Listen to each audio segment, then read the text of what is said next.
ಇವತ್ತು ಸೂತಕದ ಮನೆ ಸಾವಿಗೆ ಬರೋಂಗಾಯಿತು. ಬಹಳ ತುಂಬ ನೋವಾಗಿದೆ. ಇಡೀ ದೇಶಕ್ಕೆ ತುಂಬ ನೋವಾಗಿರುವಂಥ ಒಂದು ವಿಚಾರ. ದಯವಿಟ್ಟು ನಾನೊಂದು ಮಾತು ಕೇಳ್ಕೊಳ್ತೀನಿ. ಇಲ್ಲಿನ MP ಪ್ರಹ್ಲಾದ್ ಜೋಶಿ ಅವರಿಗೆ, ಸರ್ ನೀವು ಭಕ್ತ ಪ್ರಹ್ಲಾದ ಅಥವಾ ಬಾಲ ಪ್ರಹ್ಲಾದ ಅಲ್ಲ ಸರ್, ಉಗ್ರ ನರಸಿಂಹ ಆಗಬೇಕಾಗುತ್ತೆ ಸಮ್ಟೈಮ್ಸ್. ಇಲ್ಲ ಅಂದರೆ ಹಿರಣ್ಯಕಶಿಪು ಥರದವ್ರು ಬಲಿಯಾಗ್ಬಿಡ್ತಾರೆ. ದಯವಿಟ್ಟು 10 ವರ್ಷ ಅಧಿಕಾರ ಕೊಟ್ಟಿದ್ದಾರೆ. ಸಾಧ್ಯವಾದರೆ ಒಂದು ಟೈಟ್ ಕಾನೂನನ್ನ ತೊಗೊಂಬನ್ನಿ. ಇಂಥದ್ದು ಯಾವುದೇ ಕಾರಣಕ್ಕೂ ಆಗಬಾರ್ದು. ಬಹಳಷ್ಟು ಆಮೇಲೆ ಎರಡನೇದು, ನಮ್ಮ ಎಲ್ಲ ಮುಖಂಡರು ಬಹಳಷ್ಟು ಕಡೆ ಅವ್ರಿಗೆ ಹೇಳ್ತಾ ಇರೋಂಥ ಹೇಳಿಕೆ, ನಾನು ನಿಮ್ಗೆ ಹೇಳೋಷ್ಟು ದೊಡ್ಡವಲ್ಲ ಸರ್, ಬಹಳ ಸಣ್ಣ ಹುಡುಗ ನಾನು, ಚಿಕ್ಕವನು, ನಮ್ಗೆ ನಿಮ್ಮಷ್ಟು ಅನುಭವ ಇಲ್ಲ. ಸ್ಟೇಟ್ಮೆಂಟ್ ದಯಮಾಡಿ ಸರ್ ನೋಡಿ ಮಾಡಿ ಹೇಳಿ ಸರ್, ಯಾಕೆಂದರೆ ಅವ್ರು ತುಂಬ ನೋವಾಗಿರುತ್ತೆ. ಈ ಸಮಯದಲ್ಲಿ ನೀವು ಹೇಳೋ ಹೇಳಿಕೆಗಳು ತುಂಬ ಹರ್ಟ್ ಆಗುತ್ತೆ. ದಯವಿಟ್ಟು ತಾವು ಉನ್ನತ ಹುದ್ದೆಯಲ್ಲಿರ್ತೀರ, ನಿಮ್ಗೆಲ್ರಿಗೂ ಹೇಳೋಷ್ಟು ದೊಡ್ಡವನಲ್ಲ, ಅಷ್ಟು ತಿಳುವಳಿಕೆ ನನಗಿಲ್ಲ. ದಯವಿಟ್ಟು ಹಂಗೆಲ್ಲ ಹರ್ಟ್ ಮಾಡಬೇಡಿ ಅವ್ರಿಗೆ. ಆ ಕುಟುಂಬಕ್ಕೆ ತುಂಬ ಆಲ್ರೆಡಿ ನೋವಾಗಿದೆ. ಎರಡನೇದು, ಫಾಸ್ಟ್ ಟ್ರ್ಯಾಕ್ ಕೋರ್ಟ್, ತ್ವರಿತಗತಿ ನ್ಯಾಯಾಲಯದಲ್ಲಿ ಕೋರ್ಟಲ್ಲಿ ಕೇಸ್ ಇಮಿಡಿಯೇಟ್ ಸಾಲ್ವ್ ಆದರೆ ಅವ್ರಿಗೊಂದು ಚೂರು ನ್ಯಾಯ ಸಿಗುತ್ತೆ.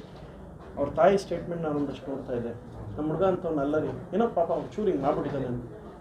ಅದು ಇನ್ಸಿಡೆಂಟ್ ಇದು ಅಚಾನಕ್ಕಾಗಿ ಮಾಡಿದ್ರೆ ಒಂದ್ಸಲ ಚುಚ್ಚುತ್ತಾನೆ.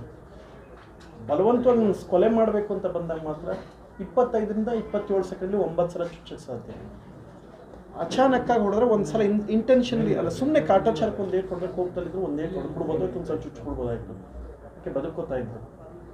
ಈತ 9 ಸಲ ಚುಚ್ಚಿದ್ದಾನೆ. ಅವ್ರ ತಾಯಿ ಬಂದು ಹೇಳ್ತಾರೆ, ನನ್ನ ಮಗ ಅಂತವನಲ್ರಿ ಪಾಪ ಅವ್ನು ಹಿಂಗೆ ಆಗ್ಬಿಟ್ಟಿದ್ದಾನೆ, ಅವಳೇ ಅವ್ನು ಹಿಂದೆ ಬಿದ್ದಿದ್ದು ಅಂತ ಕೂಡ ಮೊನ್ನೆ ಇವ್ರ ಮಗ ಸಲ್ಮಾನ್ ಖಾನ್, ಇವನು ಇಡೀ ಇಂಡಸ್ಟ್ರಿ ಎಲ್ಲರೂ ಕೂತ್ಕೊಂಡು ಹಿಂಗೆ ಈ ಥರ ಎಲ್ಲ ಸ್ಟೇಟ್ಮೆಂಟ್ಗಳು ಕೊಡಬಾರದು.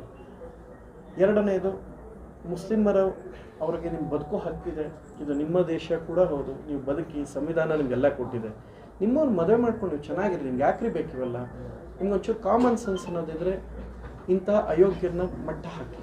ನಾನು ಹೇಳ್ತಾ ಇರೋದು, ಇಂಥ ಅಯೋಗ್ಯರಿಗೆ ಒಂಚೂರಾದ ಕಾಮನ್ ಸೆನ್ಸ್ ಇದ್ದರೆ ಅವ್ರ ಪೇರೆಂಟ್ಸ್ಗೆ, ನಾನು ಆ ಪೇರೆಂಟ್ಸ್ಗೆ ಹೇಳ್ತಾ ಇದ್ದು, ಅವ್ರ ಪರ ವಕಾಲತ್ ವಹಿಸೋದು ನಿಲ್ಲಿಸ್ಕೊಡಿ. ಇಂಥದ್ದು ಯಾವುದೇ ಕಾರಣಕ್ಕೂ ವಕಾಲತ್ ವಹಿಸಬಾರ್ದು. ಮುಸ್ಲಿಮರು ನಾನೇ ಹೇಳೋದಂದ್ರೆ, ನಿಮ್ಮ ಧರ್ಮದವ್ರು ನೀವು ಮದುವೆ ಮಾಡ್ಕೊಂಡು ಚೆನ್ನಾಗಿದೆ, ನಿಮ್ಗೆ ಯಾಕೆ ಬೇಕು ಹಿಂದೂ ಹುಡುಗಿರ ಸಹವಾಸ, ಹಿಂದೂಗಳ ಸಹವಾಸ ನಿಮ್ಗೆ ಯಾಕ್ರಪ್ಪ ಬೇಕು?